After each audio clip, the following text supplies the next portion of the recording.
Kuna mheshimiwa Sugu hapa akasema kwamba watu wanauliwa, akatoka waziri mwingine akasema hajauliwa. Sasa mimi na ushahidi kwamba polisi wa Tanzania wameua watu wangu Kilwa ndani ya msikiti.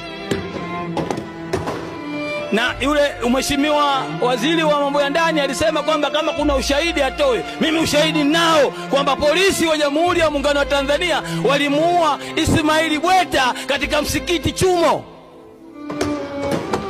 Na waziri Mwigulu akaniita, nikamwambia, wakati waziri wa mambo ya ndani, nikamwambia, akaniambia niwalete hao watu. Nikaja nao watu kwa waziri Mwigulu, baba wa marehemu, na yule mtu aliyetolewa jicho na polisi.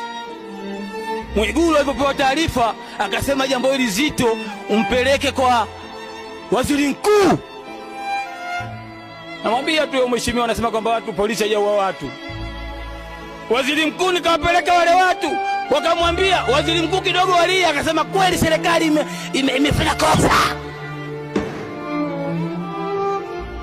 Sasa hayo mambo yapo nchi, na mnaua, mnateka, na mimi ushahidi nao. Hii yote tunasema ili tuendelee, tunahitaji vitu vingapi? Vinne: ardhi, watu, siasa safi na uongozi bora. Kitendo cha watu kuuliwa na taarifa mnapata na nyinyi mshiriki. Kuna mheshimiwa Sugu hapa akasema kwamba watu wanauliwa, akatoka waziri mwingine akasema hajauliwa. Sasa mimi na ushahidi kwamba polisi wa Tanzania wameua watu wangu Kilwa ndani ya msikiti.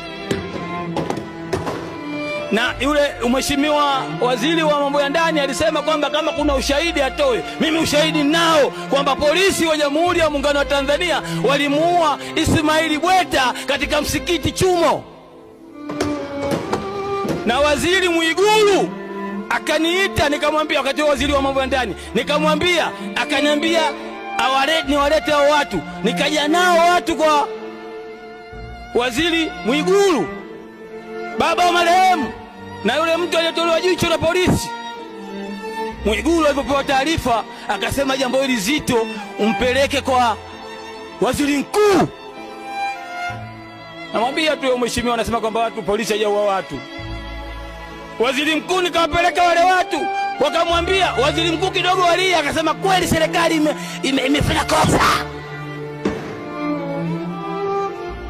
Sasa hayo mambo yapo nchi, na mnaua,